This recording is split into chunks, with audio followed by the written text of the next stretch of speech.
दोस्तों नमस्कार। बीते 24 सालों में मैंने इंश्योरेंस की दुनिया में हजारों लोगों को अपने सपनों को हकीकत में बदलते हुए देखा है और पिछले 2 साल से टाटा एआईए जैसे भरोसेमंद ब्रांड के साथ काम करके इस बदलाव को मैं खुद महसूस कर रहा हूं। दोस्तों आज मैं आपके लिए लेके आया हूं एक ऐसी मास्टर क्लास, यदि आपने इसको शुरू से आखिर तक ध्यान से देखा तो मैं आपको यकीन दिलाता हूं ये आपके इंश्योरेंस के कैरियर की दिशा को बदल सकती है। ये सिर्फ एक मात्र वीडियो नहीं है, ये एक पूरा ब्लूप्रिंट है जिसे हमने पॉलिसी साथी प्लेटफॉर्म पर सिर्फ आपके लिए तैयार किया है। इसमें वो सारी चीजें हैं जो एक इंश्योरेंस एडवाइजर को आज के डिजिटल दौर में आगे बढ़ने के लिए जरूरी है। अगर आपने इंश्योरेंस की दुनिया में एज ए एडवाइजर के तौर पे अभी अभी अपना पहला कदम रखा है या फिर जल्दी ही आप इस करियर की शुरुआत करना चाहते हैं या सोच रहे हैं कि टाटा एआईए जैसे भरोसेमंद ब्रांड के साथ अपने सफर शुरू करें, तो यह वीडियो आपके लिए रोड मैप की तरह है। इस मास्टर क्लास में हम स्टेप बाय स्टेप सीखेंगे लाइफ इंश्योरेंस क्या है, लाइफ इंश्योरेंस क्यों जरूरी है, इसके बेनिफिट्स क्या हैं, इसके बेसिक क्या हैं, आईआरडीए का परिचय, आईआरडीए क्या है, आईआरडीए का इंश्योरेंस इंडस्ट्री में क्या रोल है, एचएलवी क्या है, इसे कैसे कैलकुलेट करें, टाटा ग्रुप और एआईए ग्रुप के बारे में डीपली अंडरस्टैंडिंग, टाटा एआईए के साथ कैरियर अपॉर्चुनिटी। दोस्तों मैं बस आपसे इतना कहना चाहूँगा, एक कॉपी और पेन लेके बैठ जाइए क्योंकि अगले 40 मिनट आप खुद को अपने कैरियर के लिए, अपने भविष्य को दे रहे हो। इस वीडियो की हर स्लाइड, हर एग्जाम्पल, हर एक सेकंड आपके लिए इनकम, सक्सेस और ग्रोथ का एक नया रास्ता ओपन कर रही है। और अगर हाँ आपने इस वीडियो को बीच में स्किप किया या मिस किया तो शायद आप उस गोल्डन अपॉर्चुनिटी को पूरी तरह से मिस कर देंगे जो आपको उन हजारों इंश्योरेंस एडवाइजर से अलग बना सकती है। और याद रखिए ये तो बस एक शुरुआत है और आने वाले सेशन में हम टाटा एआईए के एडवाइजर मॉडल को समझेंगे और अलग अलग क्लाइंट प्रोफाइल के लिए बेस्ट पॉलिसी पर डीप मास्टर क्लास करने वाले हैं। तो चलिए बिना वक्त गवाए शुरू करते हैं आज की मास्टर क्लास। तब तक उस काम को सीखते नहीं और काम सीखने के बाद चैलेंज समाप्त। अक्सर जो इंश्योरेंस इंडस्ट्री है उसके अंदर जब कोई साथी अपना फॉर्म फिल करता है, अपना करियर स्टार्ट करता है, तो उसको बहुत सारी चैलेंज का सामना करना पड़ता है। बहुत सारी चीज़ें ऐसी होती हैं जो चैलेंज रियल के अंदर होता ही नहीं है, लेकिन उसको महसूस होती है बहुत सारी डिफ़िकल्टीज। तो उन सब चीज़ों के लिए है कि किसी भी काम को अगर आप चाहते हैं तो अगर आप उस काम को अच्छे से सीख लेते हैं तो फिर आपको उस काम में चैलेंज रहते नहीं हैं। चैलेंज क्या है, समाप्त। अभी हम डिस्कस करेंगे इंश्योरेंस। कितने प्रकार का है। Number 1 journal insurance. Journal insurance जो होता है वो होता है नॉन लाइफ एसेट्स, यानी कि अगर आपके घर में कोई व्हीकल है, होम है या किसी बिजनेस इंश्योरेंस करवा रहे हो तो वो क्या है, जर्नल इंश्योरेंस तहत आता है। अब जनरल जो इंश्योरेंस होता है उसकी जो पॉलिसी की जो अवधि होती है, पॉलिसी पीरियड होता है, वो 365 दिन या एक अधिकतम 1 साल तक होता है। सेकंड चीज, उसमें जो आपने प्रीमियम पे किया, अगर 1 साल में ऐसी कोई दिक्कत आती है, कोई जैसे आपकी कोई गाड़ी चोरी हो जाती है या एक्सीडेंट हो जाता है, तो इंश्योरेंस कंपनी क्या है, क्लेम को वहन करती है।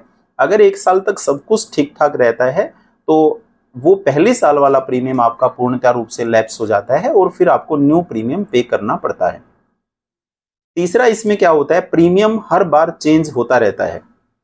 टाइप ऑफ इंश्योरेंस में जो सेकंड प्रकार का, दूसरी प्रकार का जो इंश्योरेंस है उसको हम बोलते हैं हेल्थ इंश्योरेंस, स्वास्थ्य का बीमा। ये cover hospital and medical expenses. ये हॉस्पिटल के जो एक्सपेंसेस होते हैं और जो दवाइयों के जो एक्सपेंसेस हैं उनको ये कवर करता है। हेल्थ इंश्योरेंस का जो पॉलिसी पीरियड होता है वो भी 365 डेज या 1 साल तक होता है और इसके अंदर अगर 1 साल के अंदर कोई कैजुअलिटी आती है किसी प्रकार की तो फिर हेल्थ इंश्योरेंस कंपनी वो क्लेम प्रोवाइड करती है और जो आपने 1 साल में प्रीमियम पे किया, कैजुअलिटी आए तो भी, नहीं आए तो भी, क्लेम ले ले तो भी, क्लेम ना ले तो भी, वो पहले साल का जो आपका प्रीमियम है वो फिर लैप्स हो जाता है और नेक्स्ट ईयर जब आप अपनी पॉलिसी को रिन्यू करवाते हैं तो फिर आपका जो प्रीमियम है वो इंक्रीज हो जाता है। थर्ड टाइप ऑफ इंश्योरेंस है जिसको हम बोलते हैं लाइफ इंश्योरेंस, जिसके बारे में आज हम थोड़ा सा डीपली डिस्कशन इस स्लाइड में करेंगे। लाइफ इंश्योरेंस, जैसा कि नाम से ही आपको समझ में आ रहा होगा कि जीवन का बीमा। लाइफ इंश्योरेंस के अंदर अगर आपको अपने जीवन का बीमा करवाना है तो इसके अंदर पीपीटी यानी प्रीमियम पेइंग टर्म, जो आपको पैसा पे करना है वो आपको केवल 12 साल करना है। सेकंड चीज है PT. PT means policy term. Policy की जो अवधि है वो आपके ऊपर डिपेंड करती है कि 12 साल पैसा पे करने के बाद आप चाहें तो अपना 100 साल तक का इंश्योरेंस ले सकते हैं, और अगर आप चाहें तो 100 साल से कम की अवधि का भी आप चुनाव कर सकते हैं। यानी मैक्सिमम जो पॉलिसी टर्म है वो आपकी 100 ईयर रहने वाली है। यहां ध्यान देने वाली बात यह है कि जो आपने 12 साल के अंदर प्रीमियम पे किया है वो 12 साल के बाद आप उस पैसे को विद इंटरेस्ट आप वापस ले सकते हैं। कंपनी आपको लाइफ इंश्योरेंस में एक मैच्योरिटी है वो पे करेगी। और सबसे बड़ी चीज लाइफ इंश्योरेंस में क्या रहती है कि जो आपने एक बार प्रीमियम का चुनाव कर लिया तो वही प्रीमियम आपका समानांतर लगातार रहने वाला है। ना प्रीमियम कम होगा ना प्रीमियम आपका बढ़ेगा, यानी प्रीमियम रिमेन सेम। अगली स्लाइड में हम डिस्कस करते हैं व्हाट इज लाइफ इंश्योरेंस। जीवन बीमा होता क्या है? जीवन बीमा क्या है? जीवन बीमा एक रिटर्न एग्रीमेंट होता है जो किसी एक व्यक्ति जो बीमा लेना चाहता है और एक कंपनी जो कि बीमा प्रदाता है जो इंश्योरेंस दे रही है, उनके बीच में एक रिटर्न एग्रीमेंट है। जब भी आप किसी व्यक्ति की पॉलिसी करते हैं तो उसके पॉलिसी इश्यू होने के कुछ दिन बाद उसके घर पे एक पॉलिसी बॉन्ड पहुंचता है। वो जो पॉलिसी बॉन्ड होता है वो ग्राहक और कंपनी के बीच का एक रिटर्न एग्रीमेंट होता है, और ये रिटर्न एग्रीमेंट आजकल आपकी मेल पे भी आ जाता है। इस रिटर्न एग्रीमेंट के अंदर जो कंपनी है और जो बीमा करवाने वाला व्यक्ति है, अगर बीमा करवाने वाले व्यक्ति की कोई मृत्यु हो जाती है या कोई दुर्घटना के अंदर वो डिसेबल या अपंग हो जाता है तो पूर्ण स्वीकृत राशि यानी कि जो रिटर्न एग्रीमेंट है उसमें एक क्लेम की अमाउंट डिसाइड होती है। वो क्लेम की अमाउंट है वो देने का वायदा बीमा प्रदाता कंपनी करती है। अभी हम समझते हैं कि ये जो इंडस्ट्री है ये इसको रेगुलेट कौन करता है। तो लाइफ इंश्योरेंस इंडस्ट्री को जो रेगुलेट करता है वो IRDA रेगुलेट करती है। इसको IRDA को हम समझते हैं। IRDA की फुल फॉर्म क्या है? Insurance regulatory and development authority of India. Bharat के अंदर जितनी भी जीवन बीमा करने वाली कंपनी है उन सभी की सभी कंपनियों को जो रेगुलेट करने का काम है वो IRDA करता है। IRDA की जो स्थापना हुई इंडिया में, जो भारत सरकार ने इसकी स्थापना 1999 के अंदर की और 1999 के अंदर इसकी स्थापना हो गई, लेकिन वैधानिक रूप से IRDA ने जो काम करना शुरू किया वो अप्रैल 2000 के अंदर IRDA ने अपना काम करना शुरू कर दिया। इसके साथ साथ हम एक बार ये समझते हैं कि IRDA के एक बार मुख्य कार्य क्या हैं, क्योंकि अगर हम एज ए इंश्योरेंस एडवाइजर बहुत अच्छे तरीके से काम करना चाहते हैं तो हमें ये कुछ बेसिक नॉलेज है जो अपने को होना बहुत जरूरी है। IRDA के कुछ मुख्य कार्य हैं, उनके ऊपर हम चर्चा करेंगे। सबसे पहला काम, अगर कोई भी कंपनी बीमा क्षेत्र के अंदर काम करना चाहती है तो उसको लाइसेंस देने का काम, और लाइसेंस देने से पहले और उसके बाद उसका निरीक्षण करने का काम वो रेगुलर तौर पे IRDA का कार्य है।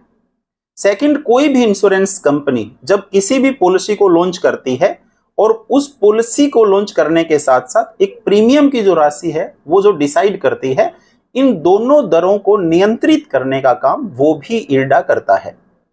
तीसरा, धोखाधड़ी और अनुचित प्रथाओं को रोकने का जो काम है वो भी IRDA का मुख्य काम है।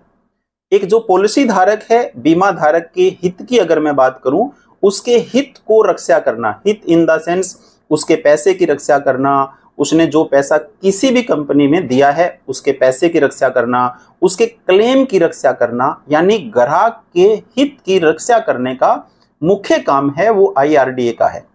IRDA के आज के दिन पूरे भारत के अंदर 17 ऑफिसेज हैं। बीइंग ए पॉलिसी होल्डर, अगर आपको आपकी कंपनी से कोई दिक्कत है, कोई शिकायत है तो पहले आप कंपनी से संपर्क कर सकते हैं, नहीं तो डायरेक्ट आप IRDA को भी मेल कर सकते हैं। अगला जो मुख्य काम है वो है बीमा क्षेत्र के विकास को बढ़ावा देना। IRDA का जो मुख्य काम है वो ये काम भी है कि भारत के अंदर बीमा जो क्षेत्र है इसको बढ़ाने का जो काम है वो IRDA का है, क्योंकि 2000 से पहले भारत में एक ही कंपनी थी LIC जो जीवन बीमे का काम करती थी। इसके बाद जीवन बीमा के अंदर निरंतर कंपनियां बढ़ती गई। इसका कारण ये है कि हमारी जो भारत सरकार है वो ये चाहती है कि हर व्यक्ति का इंश्योरेंस हो, और किसी भी देश को डेवलप्ड होने के लिए यानी विकसित होने के लिए सबसे पहली चीज है कि अगर हर व्यक्ति का बीमा हो जाएगा तो ही कोई देश है वो विकसित होता है। अब बीमा क्षेत्र के विकास को बढ़ावा करने का जो काम है वो भी IRDA का मुख्य काम है। देखिए, आज अगर भारत की मैं बात करूं, 1 अगस्त 2025 तक के आंकड़ों की अगर मैं बात करूं, तो आज भारत में 26 बीमा कंपनियां हैं जिनको IRDA से लाइसेंस प्राप्त है। सबसे पहले 24 कंपनियों को लाइसेंस मिला। 24 कंपनियों में एक जो कंपनी थी एक्साइड, जो जिसकी आपने बैटरी देखी होगी, एक्साइड भी लाइफ इंश्योरेंस के कारोबार में आई, लेकिन किसी वजह से या IRDA के पैरामीटर पे वो कंपनी खरी नहीं उतरी, ऐसा कोई भी रीजन हो सकता है। तो फिर IRDA ने उस कंपनी को मर्ज कर दिया HDFC के अंदर। आज उस कंपनी के जितने भी क्लाइंट थे उन सभी क्लाइंट्स को अपनी मैच्योरिटी या क्लेम है वो जो दूसरी कंपनी है जिसके अंदर उस ग्रुप को मर्ज किया गया, वो वहां से उन कस्टमर्स को पेमेंट हो रही है। यानी कि उस कंपनी के ना रहने के बावजूद भी वहां उस कंपनी में जितने लोगों ने पॉलिसी करवाई थी उन सब का पैसा है वो पूर्णतः रूप से सेफ है, और वहां पे उन लोगों को क्लेम है वो दूसरी कंपनी से अब उनको मिलेगा। तो ये रेगुलेटिंग होने का एक सबसे बड़ा फायदा होता है। तो IRDA के अंतर्गत अगर कोई भी कंपनी काम कर रही है तो सबसे बड़ी चीज ये है कि जो कस्टमर है वो सेफ है, एडवाइजर है वो सेफ है, आपके ऊपर व्यक्तिगत तौर पे किसी कस्टमर की लायबिलिटी नहीं रहती। तो 24 में से एक कंपनी का मर्ज होने के बाद 23 कंपनियां बची, और रिसेंटली अभी 3 नई कंपनियां हैं जिनको IRDA ने लाइसेंस दिया है। आज के दिन की अगर मैं बात करूं तो पूरे भारत में 26 कंपनियां हैं जो जीवन बीमा के कारोबार में हैं। अब सबसे जरूरी चीज क्या है, और ये आपके लिए जानना बहुत जरूरी है, वाहे लाइफ इंश्योरेंस, जीवन बीमा क्यों आवश्यक है, जीवन बीमा क्यों जरूरी है। क्योंकि जब भी आप बीइंग ए एडवाइजर आप लोगों से मिलते हो तो बहुत सारे लोग एक सवाल उठाते हैं कि मेरे को बीमा की जरूरत नहीं है, मेरा बीमा तो हो चुका है, मेरे को बीमा की आवश्यकता नहीं है। तो सबसे पहले हमें एक एडवाइजर के तौर पे अगर बहुत अच्छे से काम करना है तो हमें ये जानना बहुत जरूरी है, और जान के दूसरे व्यक्ति को समझाना बहुत जरूरी है कि हर व्यक्ति के लिए बीमा क्यों जरूरी है। तो ये स्लाइड आपके लिए बहुत महत्वपूर्ण होने वाली है। देखिए, इस स्लाइड के सबसे लेफ्ट में ऊपर लिखा हुआ है DOB, डेट ऑफ बर्थ, और इस स्लाइड के राइट साइड में आगे लिखा हुआ है DOD, date of death. DOB date of birth, DOD date of death. इस धरती पे जिस भी इंसान ने जन्म लिया उनकी सबकी DOB है और सबको पता होती है, लेकिन हम सबकी जो मृत्यु है वो एक कटु सत्य है। ये कब होगी इसका किसी को नहीं पता, लेकिन ये एक कटु सत्य है कि हमारी मृत्यु निश्चित है। संसार में जिस व्यक्ति ने जन्म ले लिया उसकी मृत्यु निश्चित है, कोई यहाँ पे सदा सदी नहीं रहने वाला। तो DOB से DOD के बीच की जो रेखा है ये किसी की छोटी हो सकती है, ये किसी की बड़ी हो सकती है, किसी की ये 10 साल, किसी की 20 साल, किसी की 50 साल, किसी की 70, किसी की 100 साल की हो सकती है। इसके बीच की जो ये रेखा है इसी को जीवन बोला जाता है। मानव जीवन में, हर जीवन में 2 सिचुएशन क्रिएट होती हैं। सिचुएशन नंबर 1, पहली स्थिति क्या है, 99% लोग हम ये मानते हैं कि वो लंबा जीवन जीते हैं। लंबा जीवन जीने का मतलब हर व्यक्ति ने जो जीवन सोचा है, यानी कि 70 साल, 80 साल, 90 साल या 100 साल, 80-90 साल को हम लोग लंबा जीवन जीते हैं। तो 99% लोगों का हम मानते हैं कि वो लंबा जीवन जीते हैं। अब दूसरी चीज इसमें समझने वाली क्या है, यदि एक व्यक्ति लंबा जीवन जीता है तो 60 साल के बाद क्या है, उसकी एक लाइफ होती है जिसको हम रिटायरमेंट लाइफ बोलते हैं। हमारे भारत सरकार और हमारी जो राज्य सरकार है वो भी मोस्टली एक व्यक्ति को 58 से 60 साल में क्या है, रिटायर कर देती है। तो 60 साल के बाद क्या है, उसको रिटायर क्यों किया जाता है? क्योंकि व्यक्ति की जो काम करने की क्षमता है वो थोड़ी कम हो जाती है। अब सेकंड चीज क्या है, 60 साल के बाद काम करने की क्षमता कम हो गई, लेकिन पैसे की जरूरत कम नहीं होती, उसको और ज्यादा बढ़ जाती है, क्योंकि 60 साल के बाद भी व्यक्ति की रिस्पॉन्सिबिलिटी होती है। अतः रिटायरमेंट लाइफ की प्लानिंग करने की बहुत ज्यादा जरूरत है। और रिटायरमेंट लाइफ की बहुत ज्यादा प्लानिंग करने की इसलिए बहुत ज्यादा जरूरत है क्योंकि आज के दिन अगर आप किसी भी व्यक्ति से बात करोगे और उससे पूछोगे कि आपको भविष्य में क्या क्या काम करने हैं, आपके जीवन में क्या क्या रिस्पॉन्सिबिलिटी है, तो वो क्या बोलेगा? वो बोलेगा मुझे बच्चों को अच्छे स्कूल में पढ़ाई करवानी है। फिर बोलेगा वो कि मुझे बच्चों को अच्छे कॉलेज में फिर पढ़ाई करवानी है। उसके बाद वो बोलेगा कि मुझे बच्चों की शादी करनी है। वो ये भी बोल सकता है कि मुझे एक घर बनाना है, मुझे एक अच्छी कार चाहिए। लेकिन बहुत कम लोग ये बोलते हैं कि मुझे रिटायरमेंट लाइफ को भी प्लान करना है। तो एक जो व्यक्ति होता है उसके पास जो सेविंग्स होती है, उसके पास जो इनकम होती है, वो 60 साल की एज तक आते आते मोस्टली लगभग उसकी जो सेविंग है वो समाप्त होने के कगार पे आ जाती है। अब 60 साल के बाद हम किस पे डिपेंड हो जाते हैं? हमारे बच्चों के ऊपर डिपेंड हो जाते हैं। मैं ये नहीं बोलना चाहता कि हमें हमारे बच्चों पे डिपेंड नहीं होना चाहिए, बिल्कुल उनका एक दायित्व भी बनता है और हमने अच्छे संस्कार हमारे बच्चों को दिया है तो बिल्कुल 60 साल के बाद हम उन पे डिपेंड तो रहेंगे। लेकिन अगर 60 साल के बाद हमारे पास कोई एक बहुत सी अच्छी पॉलिसी हमने ले रखी है, हमारे पास महीने के अच्छे पैसे आ रहे हैं, तो साल के अच्छे पैसे हमारे पास आ रहे हैं, तो एक तो हमें बच्चों से कभी पैसे मांगने नहीं पड़ेंगे, क्योंकि देने वाले जो हाथ हैं, जिन्होंने अपनी 60 साल तक का जो जीवन है वो स्वाभिमान से जिया है, जिन्होंने हमेशा हाथ यूं रखा है, तो उन व्यक्तियों को पैसे मांगने में शर्म और शंका की आवश्यकता होती है।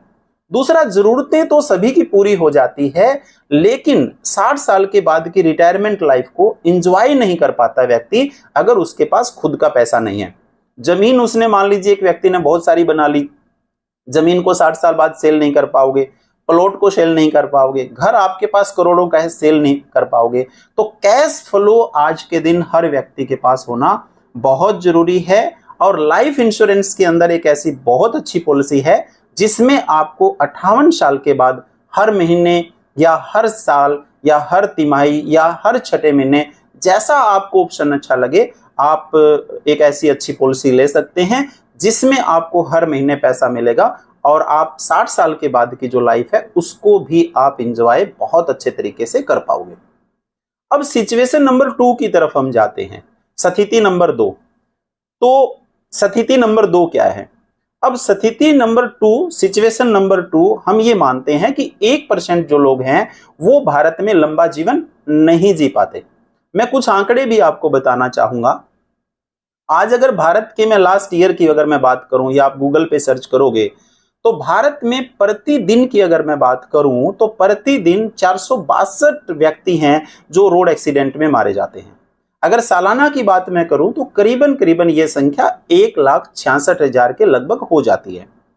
करीबन 4,000 लोग ऐसे होते हैं जो रोड एक्सीडेंट के अंदर घायल हो जाते हैं या उनमें से कुछ डिसेबल भी हो जाते हैं। और अगर पिछले 5 साल के आप आंकड़े चेक करोगे तो ये जो डाटा है ये day by day, year by year घटने के बजाय इंक्रीज होता जा रहा है। दूसरी चीज, अगर मैं रेगुलर नॉर्मल डेथ की भी बात करूं तो आज भारत में लगभग 36,779 डेथ हैं वो पर डे हो रही हैं जिनको रिकॉर्ड किया गया है। तो अब किस दिन किसका नंबर आ जाए इस बात का तो नहीं पता। अगर 1% वो व्यक्ति जिसने ये सोचा था कि मैं लंबा जीवन जीऊंगा, मैं 80 साल जीऊंगा, मैं 90 साल जीऊंगा, तो अगर उसकी गिनती इस 1% में हो जाए तो आपके पीछे आपकी जो पत्नी है, आपके पीछे आपके जो छोटे छोटे बच्चे हैं, मेरा सवाल आपसे ये है कि अगर इस 1% ऐसी कोई स्थिति क्रिएट हो जाए तो रिश्तेदार सबके बहुत अच्छे होते हैं, परिवार वाले सबके बहुत अच्छे होते हैं, लेकिन मेरा सवाल आपसे ये है कि कितने दिन तक आपके परिवार के लोग आपकी मदद कर पाएंगे। आपके बच्चों की जो पढ़ाई है जिसको बंद नहीं किया जा सकता, वो हमारा फ्यूचर है। आपके बच्चों की जो शादी है उसका खर्चा कौन उठाएगा? तो सबसे पहले तो आप मुझे कमेंट बॉक्स में ये रिप्लाई करें कि एक व्यक्ति के जीवन में ये दोनों स्थितियां बन सकती है या नहीं बन सकती। अगर सिचुएशन नंबर 1 में है आप, तो क्या आपने रिटायरमेंट की प्लानिंग की है? क्योंकि आज भारत में देखिए वृद्धाश्रम डे बाय डे ओपन हो रहे हैं। एक बार जाके वृद्धाश्रम में जाके विजिट करके आइए, आपको समझ में आएगा रिटायरमेंट लाइफ के लिए पॉलिसी की आवश्यकता क्यों है। सिचुएशन नंबर 2, पहले आप मुझे ये रिप्लाई दीजिएगा, क्या 1% में हम आ सकते हैं? अगर 1% के अंदर हम अगर आ गए तो हमने हमारी पत्नी के लिए, हमने हमारे बच्चों के लिए, हमने हमारे बच्चों की शादी के लिए, अच्छी पढ़ाई के लिए क्या व्यवस्था की है। और अगर आपके पास इन दोनों चीजों की प्लानिंग आपने कर रखी है तो मैं आपको बिल्कुल बधाई देना चाहूंगा। अगर इन दोनों चीजों की प्लानिंग आपने नहीं की हुई है तो बिल्कुल आप हमारे जो भी साथी है जिसने ये वीडियो का लिंक आपको भेजा है उससे आप बात करके अपनी इन दोनों चीजों की प्लानिंग कर सकते हैं। अभी मैं 2 सवाल आपसे पूछना चाहूंगा। मेरे ये 2 सवाल हैं और जितने भी साथी इस वीडियो को देख रहे हैं, सुन रहे हैं, मैं उन दोनों सभी साथियों से ये सवाल करना चाहता हूं, अगर आपका जीवन लंबा है या छोटा है, ठीक है, तो उसकी प्लानिंग है, यानी जो उसके लिए, मान लीजिए लंबा जीवन है तो रिटायरमेंट की प्लानिंग है, छोटा जीवन है तो फिर उसके लिए आपको टर्म इंश्योरेंस की प्लानिंग करनी है। तो इसकी प्लानिंग आपको कब करनी चाहिए? मैं कमेंट बॉक्स में आपसे रिप्लाई चाहूंगा। आज करनी चाहिए, कल करनी चाहिए, 6 महीने बाद करनी चाहिए, 1 साल बाद करनी चाहिए, कब करनी चाहिए? ये मेरा सवाल है और मैं छोड़ के जा रहा हूं। मैं उम्मीद करूंगा कि आप इसका मुझे रिप्लाई जरूर देंगे। ध्यान रखने वाली बात यह है कि आप इसकी प्लानिंग उसी टाइम कर सकते हैं जब तक आप स्वस्थ हैं।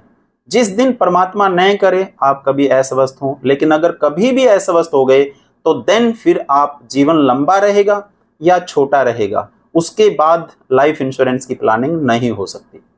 दूसरा सवाल मेरा आपसे यह है, क्या आपकी नजर में कोई भी एक ऐसा इंसान है इस धरती पे जो आपके लिए प्लानिंग करेगा या कर सकता है? मींस आपका जीवन लंबा है या छोटा है, उसके लिए जो आपको प्लानिंग करनी है वो प्लानिंग आप करेंगे, या आपकी नजर में कोई व्यक्ति है या कोई रिश्तेदार है, कोई आपका भाई है या कोई आपका गुड फ्रेंड है, वो आपके लिए ये प्लानिंग कर सकता है? तो मैं इन 2 चीजों का जवाब आपसे जरूर चाहूंगा। अगर आपको ये प्लानिंग खुद करनी है तो मुझे कमेंट बॉक्स में जरूर लिखिए कि सर मुझे ये प्लानिंग खुद करनी है।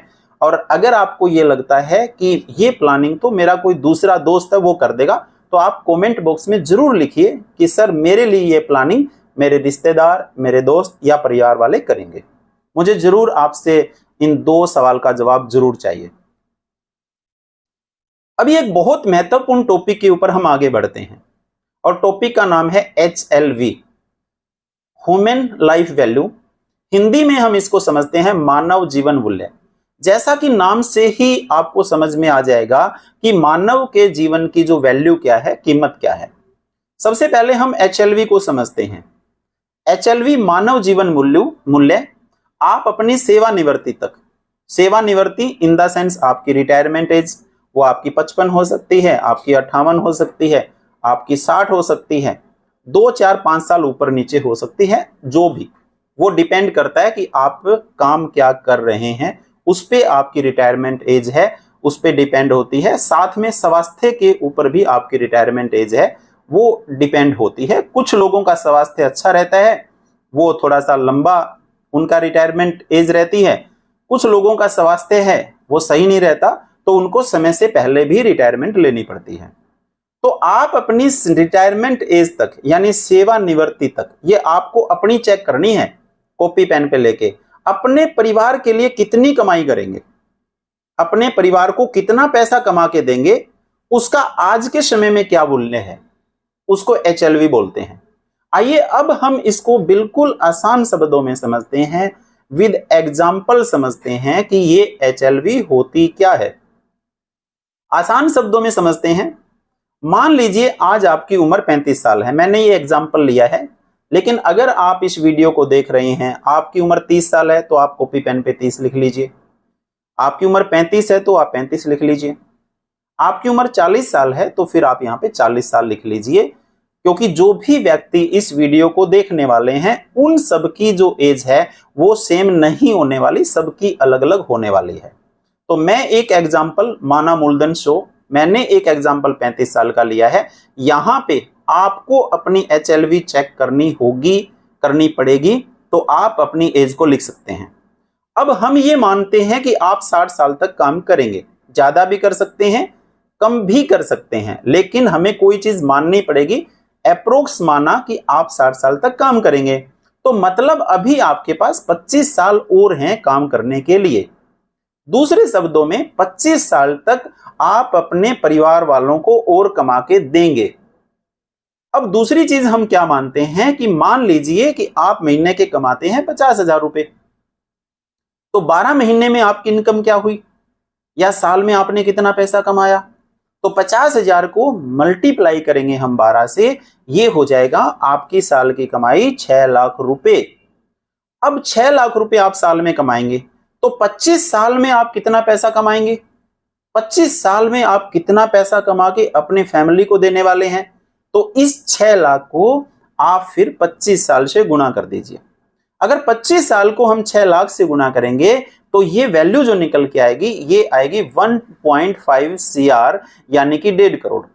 अब 1.5 करोड़ का मतलब क्या है, ये वो अमाउंट है, ये वो राशि है जो आप अपने फैमिली को कमा के देने वाले हैं, और इसी को HLV बोला जाता है।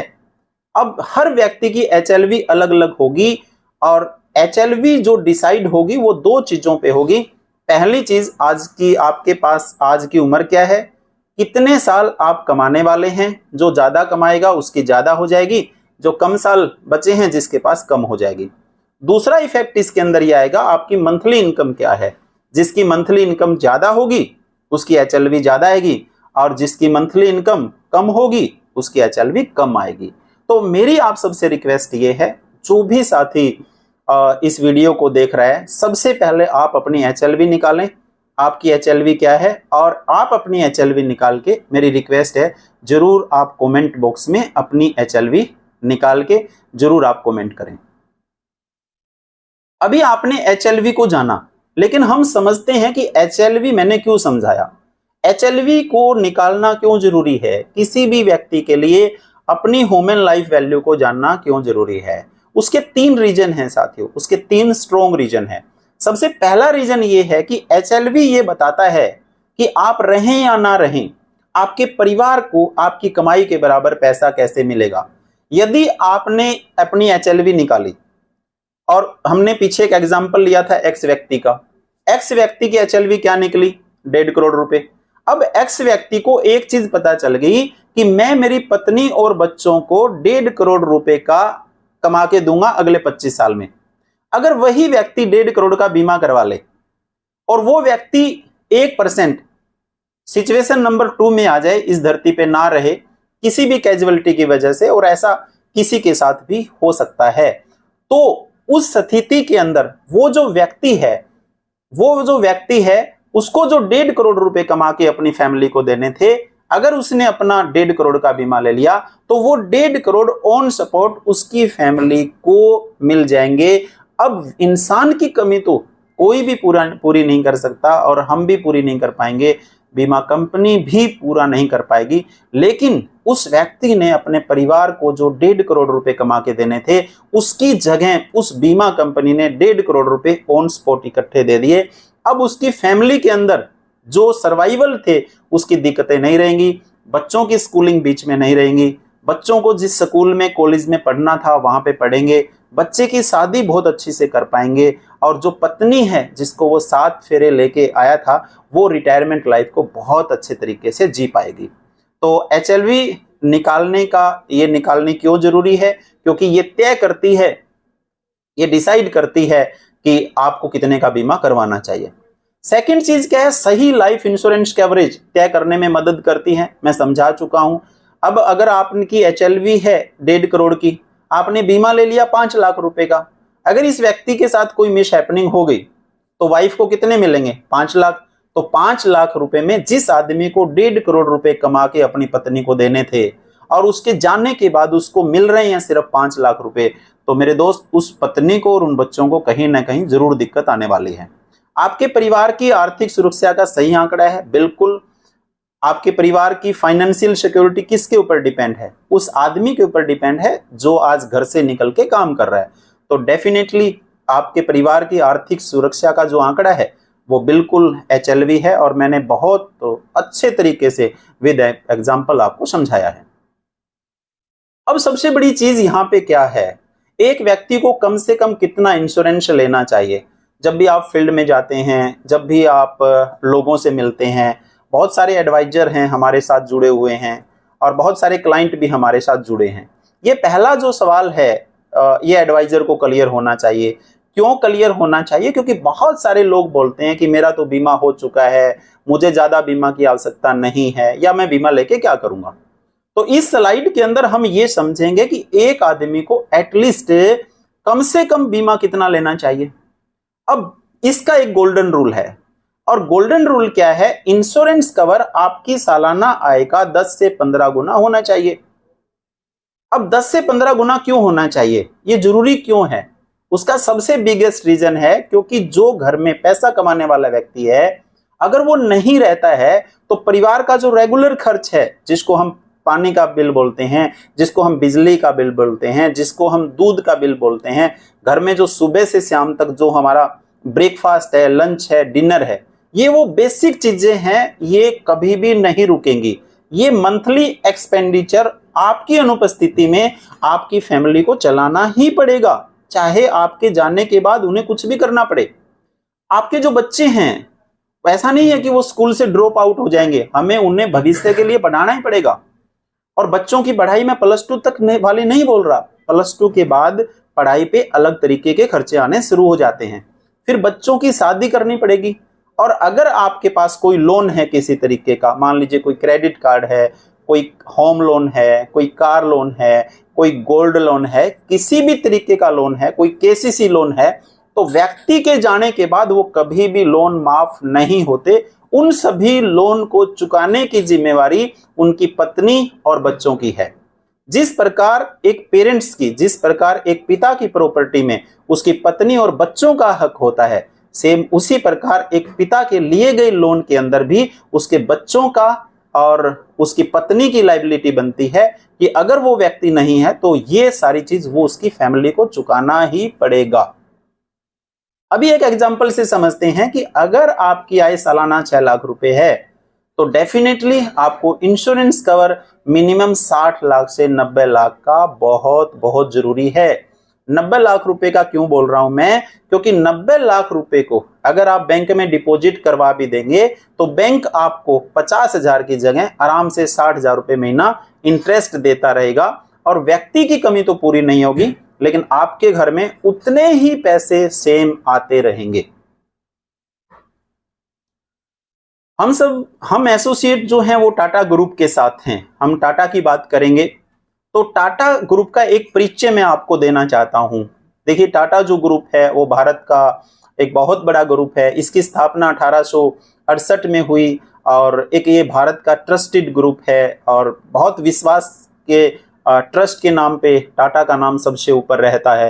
तो जमशेद नस्वार जी टाटा ने इस ग्रुप की स्थापना की। आज 30 से ज्यादा कंपनियां हैं, और यहाँ जो राइट साइड में जो स्लाइड में आप चेक कर पा रहे हो, बहुत बड़े बड़े ब्रांड, जगवार है, लैंड रोवर है, टाटा AIA है, टाटा AIG है, टाटा टेलीकॉम है, टाटा कम्युनिकेशन है, तनिष्क है, टाइटन है, टाटा टी है, ठीक है, टाटा स्पैम, टाटा साल्ट है, तो TCS है, आप देखिए यहाँ पे होटल ताज है, विस्तारा, वेदांता, ठीक है, express, air India, air Asia, तो यहाँ पे Tata steel, Tata big baskets, ये कितने सारे, टाटा न्यू, ये कितने सारे ब्रांड हैं साथियों, जो जिनका प्रोडक्ट प्रतिदिन आप कोई ना कोई प्रोडक्ट जरूर खरीदते होंगे। तो एक बहुत बड़ा ग्रुप है। तो 30 से ज्यादा कंपनियों के साथ टाटा ग्रुप की, टाटा जो ऑर्गेनाइजेशन है वो 100 से ज्यादा देशों में काम कर रही है। लेकिन टाटा का मुख्यालय कहाँ है? वो मुंबई में है। अगर मैं इसकी फाइनेंशियल सिचुएशन की बात करूं, पिछले फाइनेंशियल ईयर 2024-25 में, तो टाटा ग्रुप ने कुल जो रिवेन्यू जो जनरेट किया है वो 15.34 लाख करोड़ का किया है। उसमें से जो नेट प्रॉफिट है वो 1.13 लाख करोड़ प्रॉफिट है। मार्केट कैप की अगर मैं बात करूं तो वो 37.84 लाख करोड़ है। और सबसे बिगेस्ट चीज, पिछले 5 साल में यानी 2020 से लेके 2025 के अंदर हमने हमारा जो राजस्व है, हमने हमारा जो रिवेन्यू है उसको डबल कर लिया है। यानी आज रिवेन्यू कितना है? 15.34। तो ये 5 साल पहले जो था वो समथिंग 7.5 लाख करोड़ के आसपास था। रही बात प्रॉफिट की, तो टाटा ग्रुप ने अपना प्रॉफिट है वो भी पिछली जो साल है उससे 3.6 गुना ज्यादा किया है। अगर मैं एम्प्लॉइज की बात करूं तो एकमात्र प्राइवेट ऑर्गेनाइजेशन है जिसके पास हिंदुस्तान में सबसे ज्यादा जो हैं वो एम्प्लॉइज हैं। 1 मिलियन यानी 10 लाख से ज्यादा एम्प्लॉइज आज टाटा के साथ किसी न किसी ग्रुप के साथ जुड़े हुए हैं। टाटा ग्रुप की सबसे बड़ी चीज क्या है जिसकी वजह से लोग टाटा के ऊपर ट्रस्ट करते हैं, जिसकी वजह से लोग टाटा ग्रुप को सम्मान की नजरों से देखते हैं, जिसकी वजह से श्री रतन टाटा जी को लोग इज्जत की नजरों से देखते हैं? उसका सबसे बड़ा रीजन क्या है? टाटा जो ग्रुप है उसके जो 2/3 शेयर हैं वो टाटा ट्रस्ट के पास है और रतन टाटा जी ने यह बहुत अच्छा काम किया है। इसका मतलब सीधा सीधा क्या होता है कि टाटा ग्रुप जितना भी मुनाफा अर्जित करेगा उसका 2/3 सीधा सीधा समाज सेवा में जाएगा, न कि मालिकों की जेब में जाएगा। और आपको मैं बता दूं, पिछली जो हमारी ये सदी रही है, इस सदी का सबसे बड़ा जो डोनर है, सबसे बड़ा दान देने वाला जो व्यक्ति है वो टाटा ग्रुप है। रिलायंस कंपनी एक बहुत बड़ी कंपनी है भारत की, उसके पास जितनी आज के दिन एसेट्स है उससे भी ज्यादा जो पैसा है पिछले 100 साल में टाटा ग्रुप ने डोनेट किया है। टाटा AIA लाइफ इंश्योरेंस क्या है इसको हम समझते हैं। टाटा AIA जो लाइफ इंश्योरेंस है वो एक ज्वाइंट वेंचर है टाटा सन्स का और प्लस AIA ग्रुप का। अब टाटा सन्स के पास जो शेयर हैं वो 51% हैं और AIA ग्रुप के पास शेयर हैं वो 49% हैं। तो जब IRDA इंडिया में काम करना स्टार्ट किया तो IRDA का एक नॉर्म्स था कि इंडिया की कोई भी कंपनी है उसको तो जीवन बीमा का अनुभव नहीं है। दूसरा FDI भी लागू हुआ था कि विदेशी कंपनियां कैसे इंडिया में आए और हमारे लोगों को रोजगार मिले। तो इसके अंदर ये IRDA का एक नॉर्म है कि एक कंपनी भारतीय होनी चाहिए और दूसरी कंपनी जिसको जीवन बीमा का अनुभव है वो विदेशी होनी चाहिए। एक तो भारत की वो कंपनी है उसको लाइफ इंश्योरेंस का अनुभव नहीं है, तो जो विदेशी कंपनी इंडिया में आएगी उसके साथ क्या है कि उसके अनुभव का फायदा लेके बिजनेस को बड़ा कर पाएंगे। और दूसरा क्या होगा, विदेशी कंपनियों का निवेश भी इंडिया के अंदर होगा। ये उसी नॉर्म के तहत एक ज्वाइंट वेंचर है। इसकी जो स्थापना हुई थी यानी IRDA ने हमारे ग्रुप को जो लाइसेंस दिया वो 12 फरवरी 2001 को दिया। संचालन की बात करूं तो हमने 1 अप्रैल 2001 से हमारा विधिवत रूप से काम है वो स्टार्ट करना शुरू किया। उत्पाद की अगर बात करूं तो हमारे पास बहुत अच्छे अच्छे सेविंग प्लान हैं, गारंटीड सेविंग प्लान है। हेल्थ के सेक्टर में भी हम अभी आ चुके हैं। टर्म इंश्योरेंस इसका कोई मुकाबला नहीं है क्योंकि आज इंडिया में 9 बैंक ऐसे हैं जो टाटा AIA के कॉर्पोरेट एडवाइजर बनके टाटा की ही पॉलिसियां सेल कर रहे हैं। साथियों, यूलिप्स प्लान हमारे बहुत बेस्ट हैं और पेंशन प्लान एक ऐसा प्लान है हमारा जिसमें हम 80 साल 75 साल 80 साल तक के व्यक्ति को भी पॉलिसी सेल कर रहे हैं। इस प्लान का इंटायर इंडस्ट्री में कोई मुकाबला नहीं है। AUM की बात करूं, एसेट्स अंडर मैनेजमेंट की बात करूं तो 31 मई 2025 तक हमारे ग्रुप के पास यानी टाटा AIA लाइफ इंश्योरेंस की अभी मैं बात कर रहा हूं, इस ग्रुप के पास 1,30,053 करोड़ का AUM है और पिछले साल से हमने 27% है वो ग्रोथ की है। करीबन 90 लाख के आसपास ऐसे कस्टमर हैं जिनको हमने इंश्योरेंस दिया है। और बाजार में अगर मैं स्थिति की बात करूं तो आज के दिन 26 कंपनियों में हमारा टॉप 3 में स्थान आज के दिन आता है। MDRT की अगर मैं बात करूं तो आज हमारे पास पूरे भारत के अंदर, क्योंकि देखिए MDRT जो है एक USA वर्ल्ड है, तो MDRT ऐसा नहीं है कि सिर्फ इंडिया में ही होता है, ये वर्ल्ड वाइड होता है और पूरे दुनिया में जितनी भी कंपनियां इंश्योरेंस के क्षेत्र में है तो सभी कंपनियों में एक ये सर्वोच्च अवार्ड होता है MDRT।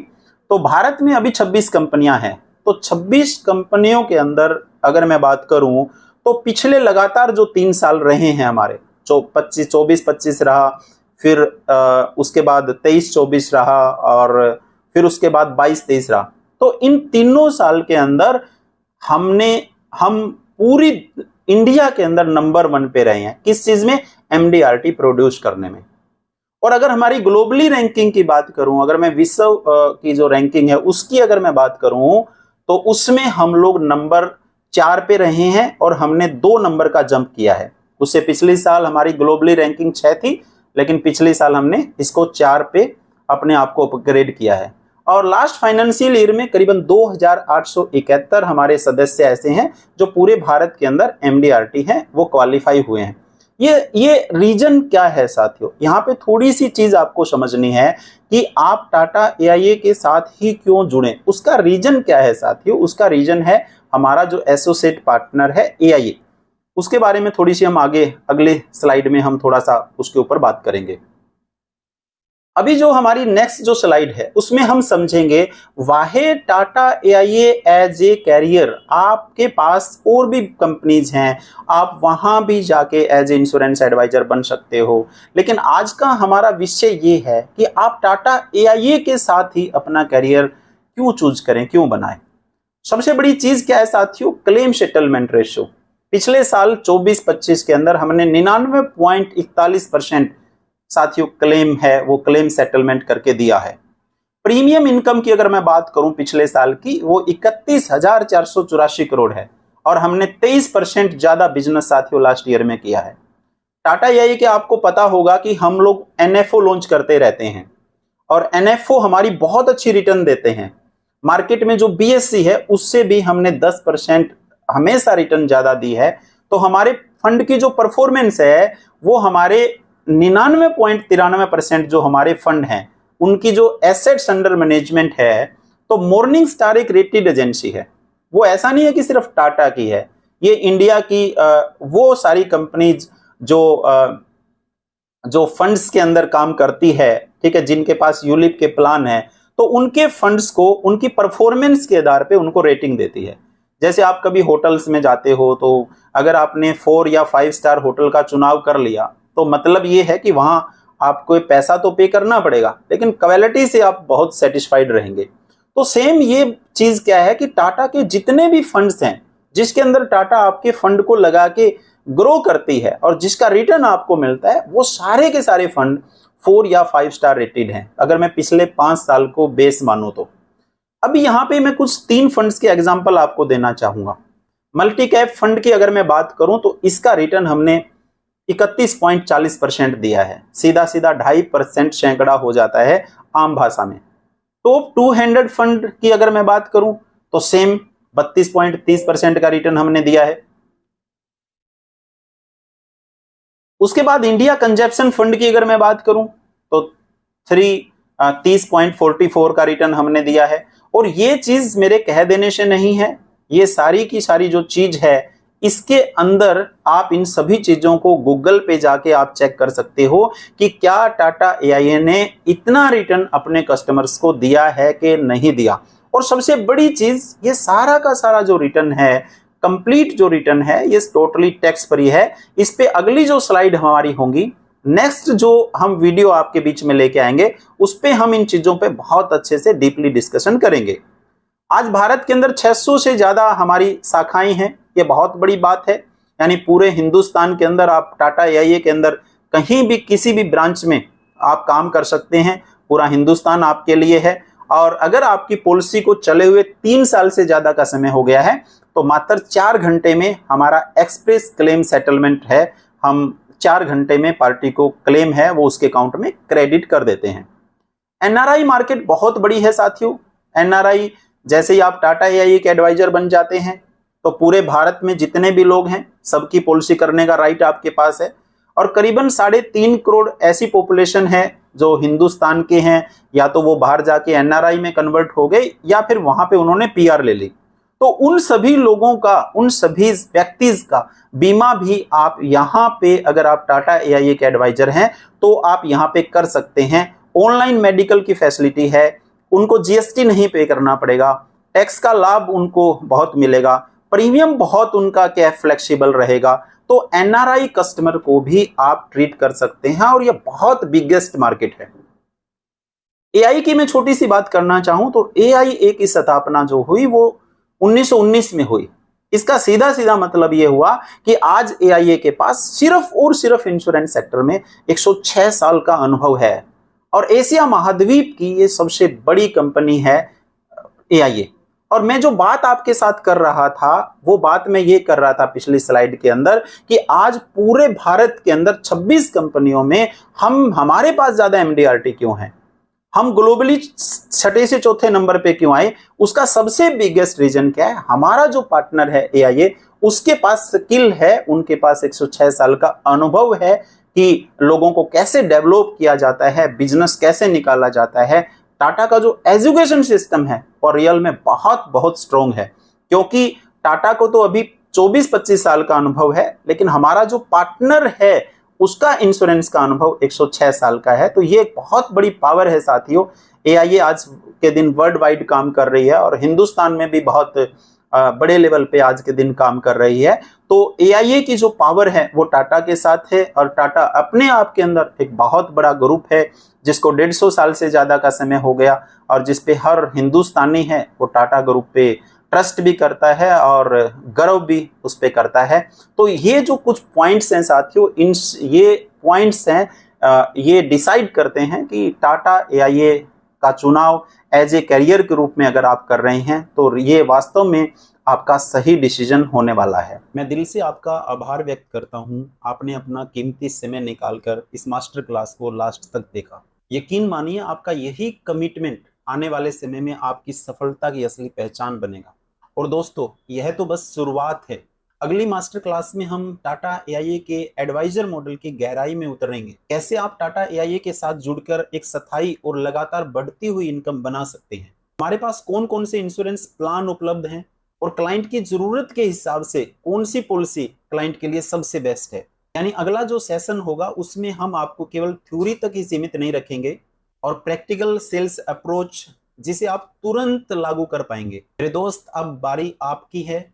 आज की मास्टर क्लास में वो कौन सा पॉइंट था जिसने आपको सबसे ज्यादा इंपैक्ट किया, या फिर इंश्योरेंस कैरियर को लेके कौन सा ऐसा सवाल है जो आपके मन में है, नीचे कमेंट में लिखिए, मैं खुद पढ़ूंगा और खुद से जवाब दूंगा। और हाँ, अगर इस वीडियो ने आपको कुछ नया सिखाया है तो इसे शेयर जरूर कीजिएगा, क्योंकि हो सकता है यह वीडियो उसके कैरियर का टर्निंग पॉइंट बन जाए। याद रखिए, अगला जो सेशन होगा वो आपके कैरियर को एक नई दिशा देगा और इसे मिस करना आपकी सबसे बड़ी गलती होगी। और आप देख रहे थे पॉलिसी साथी मास्टर क्लास सीरीज का पहला पार्ट। मिलते हैं अगले वीडियो में, तब तक के लिए धन्यवाद और शुभकामनाएं।